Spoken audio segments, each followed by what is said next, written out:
Daniel Cole had not expected to find anything alive in the wreckage. The transport ship had crashed 3 days ago in the wastelands beyond the colony, and by the time he arrived with his salvage equipment, he assumed anything valuable would already be picked clean or destroyed. He walked through the twisted metal with practiced caution, his old military training never quite leaving his bones even after 3 years of retirement. His left leg ached with every step, a permanent reminder of the war that had taken so much from him and given nothing back except nightmares and a small pension. The colony world of 442b was not a beautiful place.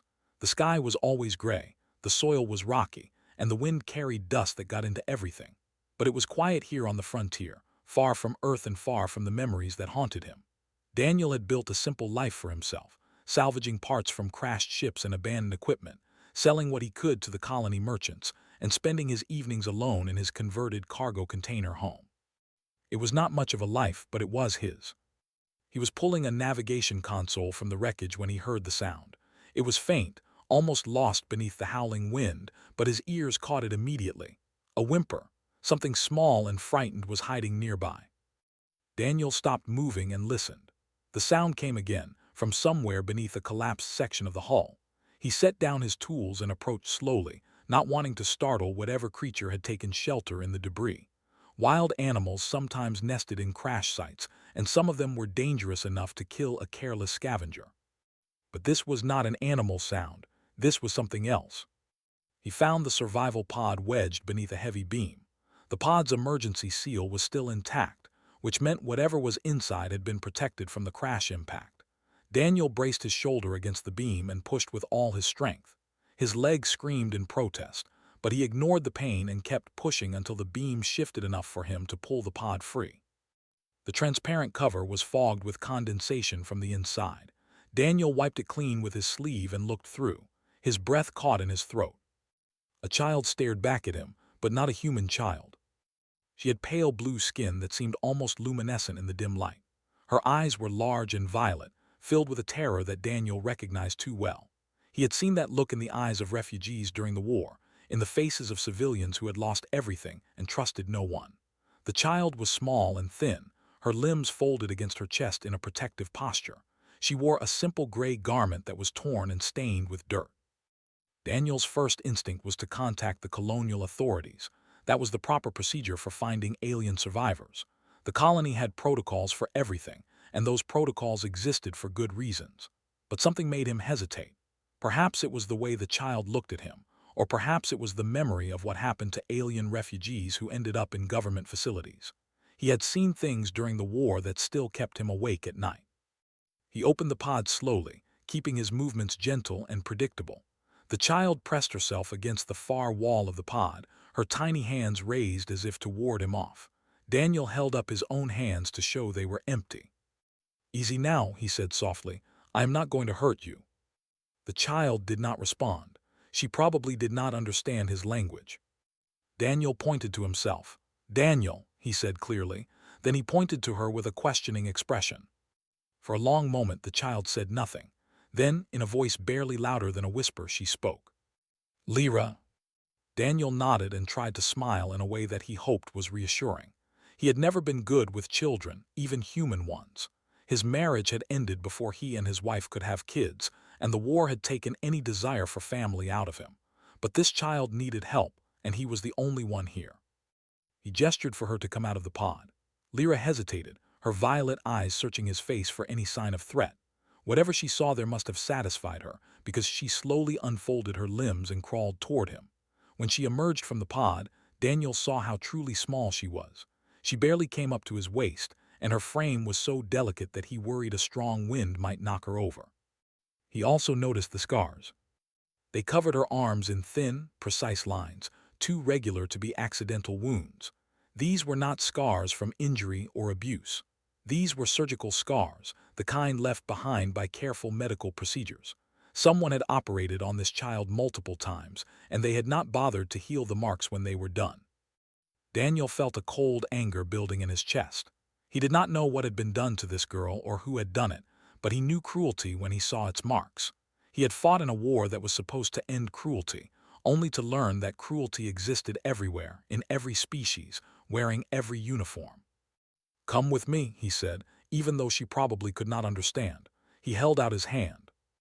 Lyra looked at his hand for a long time. Then, with a courage that surprised him, she reached out and took it. Her fingers were cold and trembling, but her grip was firm. Daniel led her away from the wreckage, back toward his home. The walk was long, and his leg hurt worse with every step, but he did not complain. The child beside him had been through far worse than a sore leg. When they reached his cargo container home, he gave her water and the simple rations he kept for himself. She drank greedily but ate slowly, as if she had forgotten how to trust that food would not be taken away.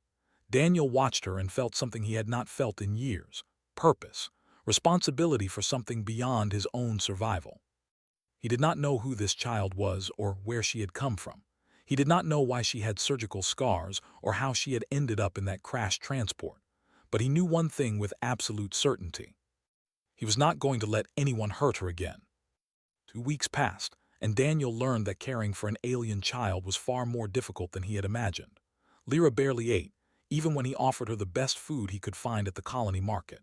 She flinched at sudden movements, at loud noises, at anything that reminded her of whatever horrors she had escaped. At night, she screamed in her sleep, crying out in a language Daniel did not understand, her small body thrashing against terrors only she could see. Daniel slept little during those 2 weeks. He kept his door unlocked in case she needed to run, but he also kept his old service pistol close in case someone came looking for her. He did not know if anyone was searching for the child, but his instincts told him that someone would come eventually. People who performed surgery on children did not simply let their subjects disappear. Lyra slowly began to trust him. At first, she would only stay in the corner of his small home, watching him with those large violet eyes that seemed to see everything. Then she started following him when he went outside to work on his salvage. She would sit nearby and watch him sort through scrap metal, her head tilted with curiosity. Sometimes she would hand him tools before he asked for them, as if she knew what he needed before he did. "You are a clever one," Daniel told her, and she smiled for the first time since he had found her. It was a small smile, hesitant and fragile, but it was real. Her language skills improved quickly. Her species had excellent memories and a natural gift for communication. Within 2 weeks, Lyra could speak broken but understandable sentences in Galactic Common. Dan, she called him, because the full pronunciation was difficult for her. He found that he did not mind. On the 15th day, Daniel made a decision he had been avoiding. He contacted Grace, a colony doctor who had served as a field medic during the war. Grace was one of the few people on the frontier world who Daniel trusted completely. They had survived the same battles and carried the same scars, visible and invisible. Grace arrived at his home after dark, carrying a medical kit and wearing an expression of concern that deepened when she saw Lyra hiding behind Daniel's legs. "You found an alien child and kept it secret for 2 weeks," Grace said flatly. "Do you have any idea how much trouble you could be in?" "She is not trouble," Daniel replied. "She is a child who needs help." Grace sighed but did not argue further. She was a doctor before anything else, and her oath to help the sick and wounded extended to all species. She approached Lyra slowly, speaking in a soft and gentle voice, and eventually coaxed the child to let her perform an examination.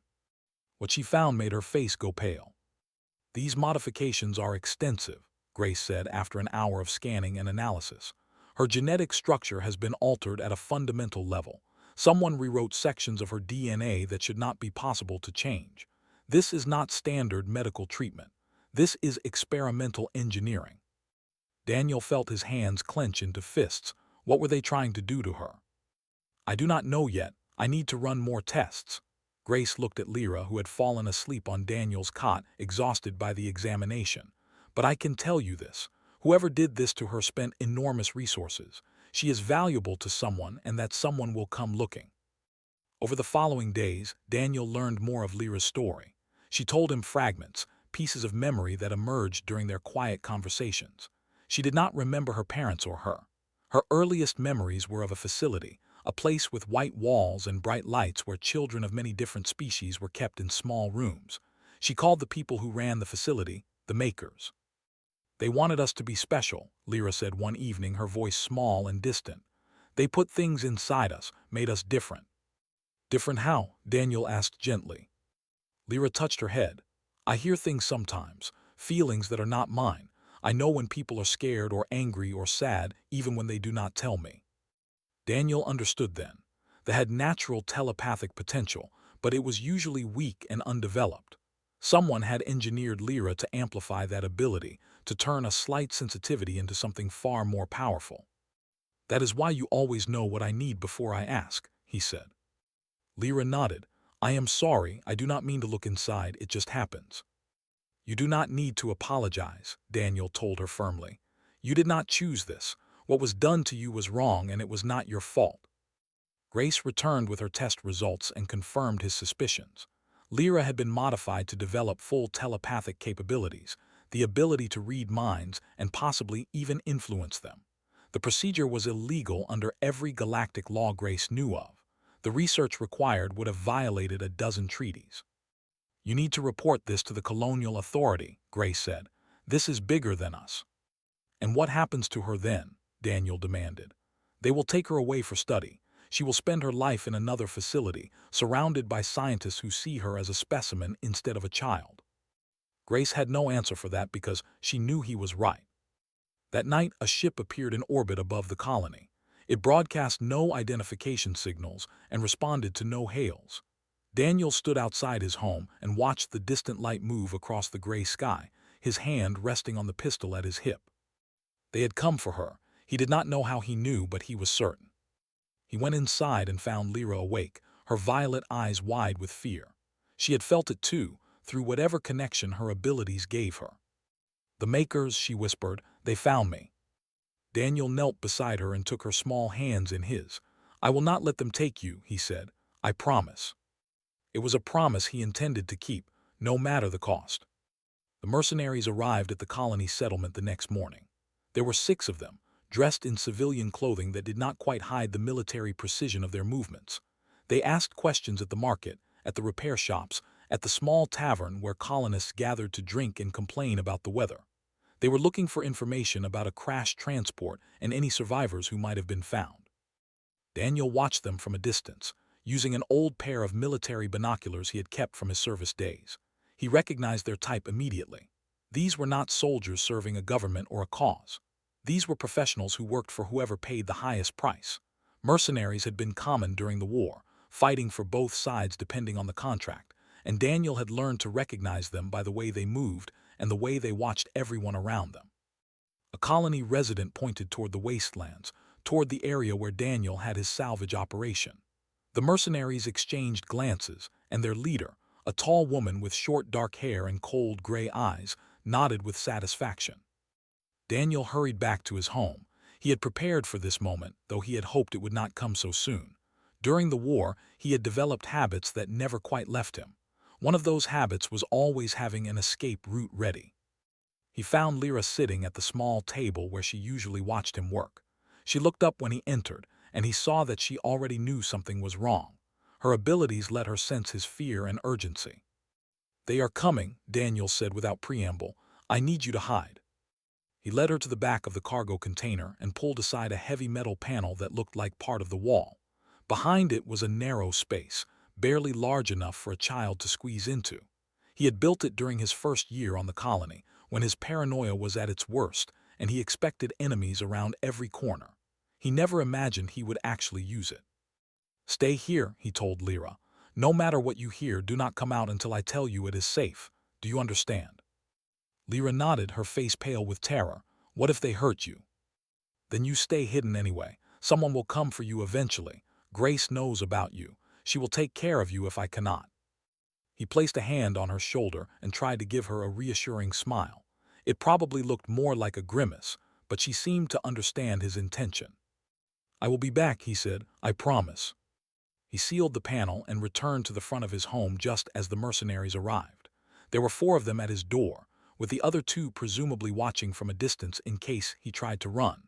The tall woman with the cold eyes was in front, and up close, Daniel could see the calculating intelligence in her gaze. This was someone who never made a move without thinking 3 steps ahead. Daniel Cole, the woman asked. Her accent was educated, precise, from one of the inner colony worlds where wealth and power concentrated. That is me, Daniel replied, keeping his voice neutral. What can I do for you? My name is Victoria Marsh. I represent the Children's Relief Foundation. We are searching for survivors of a transport crash that occurred near here 3 weeks ago. Our records indicate you operate a salvage business in the area where the crash took place." Daniel nodded slowly. "I found the crash site, not much left worth salvaging. The impact was severe."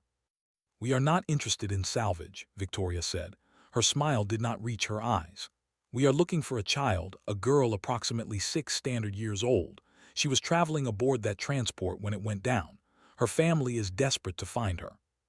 "I did not see any survivors," Daniel said. "Like I said, the impact was bad. If there was a child on board, she probably did not make it." Victoria studied his face for a long moment. Daniel had spent years learning to control his expressions under pressure. He had been interrogated by enemy officers during the war and had never broken. He met her gaze steadily and let none of his fear show. "May we search your property?" Victoria asked. "Just to be thorough, I'm sure you understand." Daniel wanted to refuse, but he knew that would only confirm their suspicions. "Go ahead," he said, stepping aside. "I have nothing to hide." The mercenary spread out through his small home, searching with professional efficiency. They opened every container, checked every corner, looked under every piece of furniture. One of them approached the back wall where Lyra was hidden, and Daniel felt his heart stop beating for a moment. But the searcher moved past the concealed panel without noticing it. The craftsmanship was good enough to fool a quick inspection. After 20 minutes, they found nothing. Victoria's smile became slightly more strained. "Thank you for your cooperation," she said. "If you do hear anything about the child, please contact us immediately." She placed a small communication device on his table. "There is a substantial reward for information leading to her recovery. Her family misses her very much." Daniel picked up the device and nodded. "I will keep my eyes open." The mercenaries left, but Daniel knew they were not convinced. He watched them walk away and noticed how Victoria glanced back at his home with suspicion still clear in her eyes. They would be watching him now. Every move he made would be observed and analyzed. He waited an hour before opening the hidden panel. Lyra crawled out, trembling and crying silently. She wrapped her arms around his waist and held on as if she would never let go. "Makers," she whispered against his chest. "They work for the makers." Daniel stroked her hair gently. "How do you know?" "I felt them, their minds. They do not care about families or foundations. They want to take me back. They want to finish what they started." Daniel held her and felt something cold and hard settle in his chest. It was a feeling he remembered from the war, the clarity that came when all options had been exhausted and only one path remained. He was going to have to fight. Grace arrived at Daniel's home after midnight, slipping through the darkness with the practiced stealth of someone who had survived war zones. She carried a data pad filled with everything she had been able to discover about Lyra's modifications and the organization responsible for them. "The Ascendancy Consortium," Grace said, her voice low even though they were alone. "That is what they call themselves. They operate outside the jurisdiction of any government, funded by wealthy extremists who believe the current galactic order is too weak to survive." Daniel studied the information on the pad, and the children. "They are creating an army. Modified soldiers, spies, and weapons, all raised from childhood to serve the consortium's goals. They take children from remote worlds and unprotected populations, kids who will not be missed. They were targeted because of their natural telepathic potential." Lyra was asleep in the next room, exhausted by days of fear and tension. Daniel kept his voice quiet to avoid waking her. What were they planning to do with her specifically? Grace's expression became grim. Full telepathic development, the ability to read minds, to implant suggestions, to cause pain or confusion with a thought. They were turning her into a living weapon. Daniel remembered what Lyra had said about making enemies go quiet inside. The implications made his stomach turn. She is just a child. They do not see children. They see raw material to be shaped into tools. Grace set down the data pad and looked at him seriously. "Daniel, this is beyond anything we can handle alone. The consortium has resources, connections, people in positions of power across the galaxy. If you try to fight them, they will destroy you."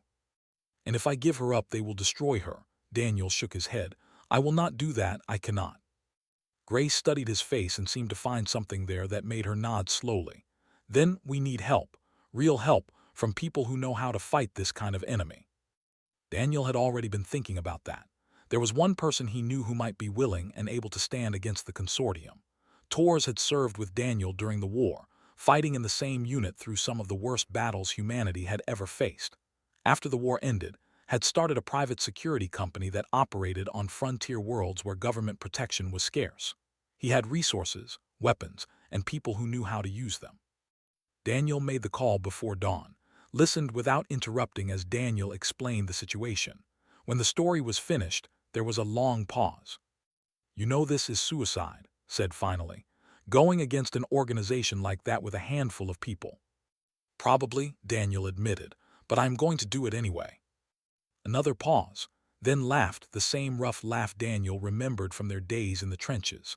"You always were too stubborn for your own good. I will be there tomorrow with a team. Try not to get killed before I arrive." The next day brought more bad news. Victoria Marsh had grown impatient waiting for Daniel to make a mistake. She had taken a different approach to flushing out her target. The message came over the colony's public communication channel at noon. Victoria's cold voice echoed from every speaker in the settlement. "Attention colonists, we are searching for a dangerous fugitive who may be hiding among you, a child who has been modified to be a threat to public safety. We know someone in this settlement is harboring her. If the child is not surrendered within 12 hours, we will be forced to take more direct action." Then came the part that made Daniel's blood freeze. "To demonstrate our seriousness, we have taken 3 colonists into protective custody. The Henderson family, a mother, a father, and their young son. They will be released unharmed when the fugitive is turned over. If the deadline passes without compliance, we will be forced to reconsider their status." Daniel knew the Henderson family. They ran a small hydroponics farm on the edge of the settlement. They had never harmed anyone in their lives. Their son was only 8 years old. Lyra appeared at his side, her face stricken with guilt. "This is my fault," she whispered. "They took those people because of me." "No," Daniel knelt and placed his hands on her shoulders. "This is the fault of the people who did this to you and the people who are hunting you. None of this is your doing. But if I go to them, they will let the family go." "They will not." Daniel's voice was firm. "People like Victoria Marsh do not keep their promises.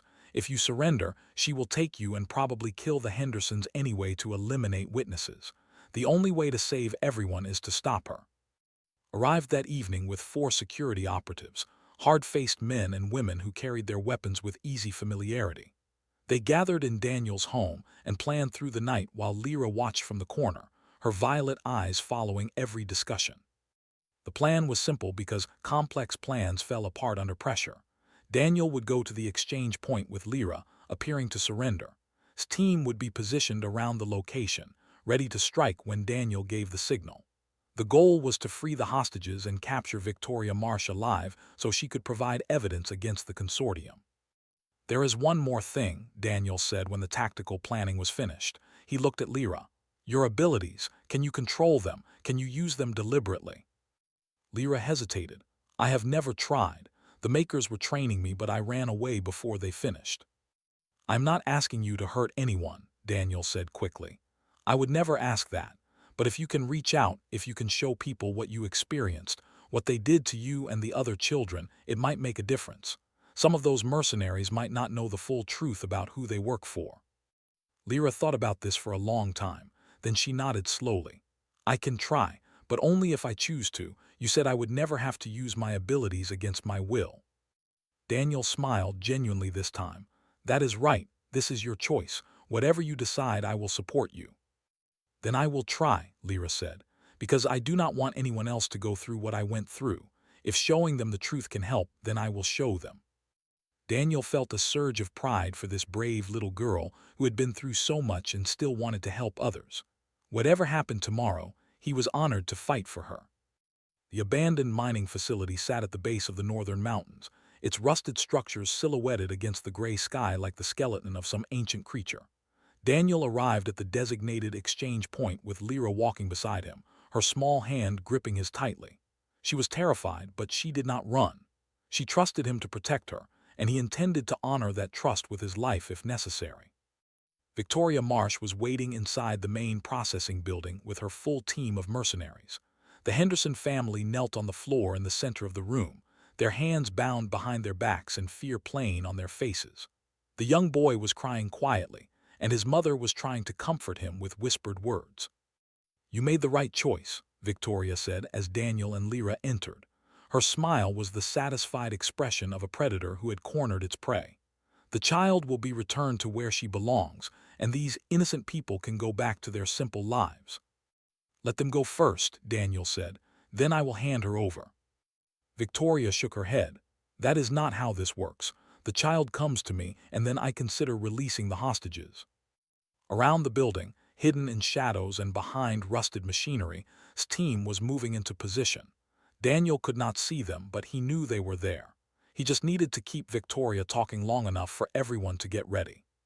"Before I do anything," Daniel said slowly, "I want to know the truth. Who are you really? What is the Ascendancy Consortium?" Victoria's eyes narrowed with suspicion, but her arrogance won out over her caution. She enjoyed explaining her superiority to lesser beings. "The consortium represents the future of the galaxy," she said. "The current governments are weak, divided, and corrupt. They cannot protect their citizens or advance their species. We are building something better, a unified order led by those with the vision and strength to guide civilization forward." "And the children?" "The children are the foundation of our new society, modified to be stronger, smarter, and more capable than natural beings could ever become. They will be our soldiers, our leaders, our instruments of change." Victoria looked at Lyra with cold appreciation. "This one has exceptional potential. Her telepathic abilities, once fully developed, will make her one of our most valuable assets." Lyra's grip on Daniel's hand tightened. He could feel her trembling, but he could also feel something else. A warmth spreading outward from where their hands touched, a sensation that tickled the edges of his mind. She was reaching out, just as they had discussed. The mercenaries around the room began to shift uncomfortably. Some of them touched their temples as if experiencing sudden headaches. Others blinked rapidly, their expressions becoming confused. "What is happening?" one of them muttered. Lyra was showing them, not with words or images, but with feelings and memories. The cold sterility of the facility where she had been kept, the pain of the procedures, the terror of the training sessions where she was forced to hurt other children to prove her abilities, the loneliness of being treated as a thing instead of a person. A young mercenary, barely older than a teenager himself, lowered his weapon. Tears were streaming down his face. "I did not sign up for this," he whispered. "I did not know." "Maintain discipline," Victoria snapped. "Whatever she is doing, ignore it. She is manipulating you." But Lyra was not manipulating anyone. She was simply sharing the truth, and the truth was more powerful than any command. Two more mercenaries lowered their weapons. A fourth stepped away from his position near the hostages, shaking his head. Daniel gave the signal. Teams struck from multiple directions at once.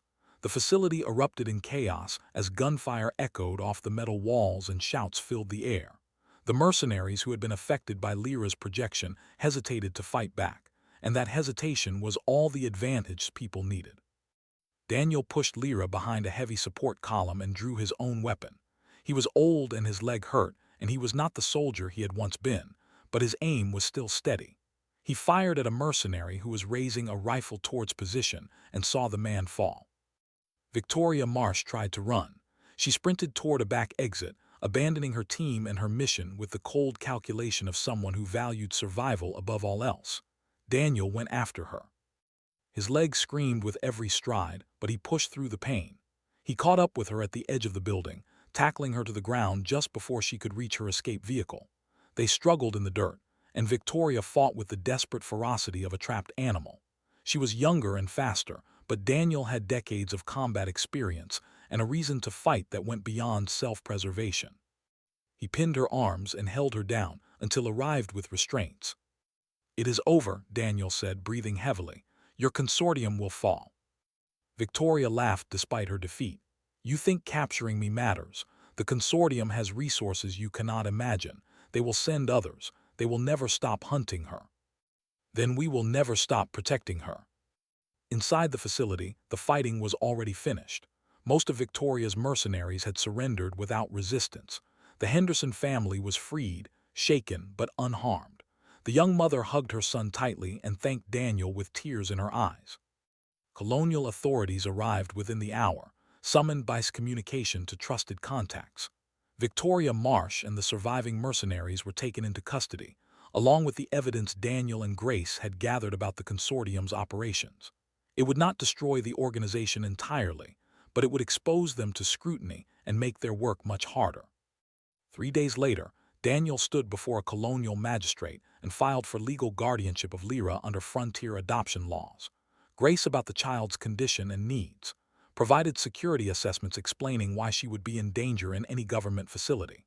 The magistrate, an elderly woman who had seen too much suffering in her years on the frontier, looked at Daniel and Lyra standing together and made her decision. Guardianship granted, she said simply. That evening, Daniel and Lyra sat on the roof of his cargo container home, watching the colony's 2 moons rise above the dusty horizon. The sky was still gray, the wind still carried grit, and nothing about the world had changed. But everything felt different. Will they come back? Lyra asked. The consortium. Probably, Daniel admitted, someday. What will we do then? Daniel put his arm around her thin shoulders and pulled her close. We will face them together. You are not alone anymore. You have me and Grace, and you have a family now. Lyra was quiet for a moment. Then she leaned against him, her small body warm against his side. I am glad I found you, she said. Daniel looked up at the moons and felt something he had not felt in years. Peace, purpose, hope. I am glad too, he said.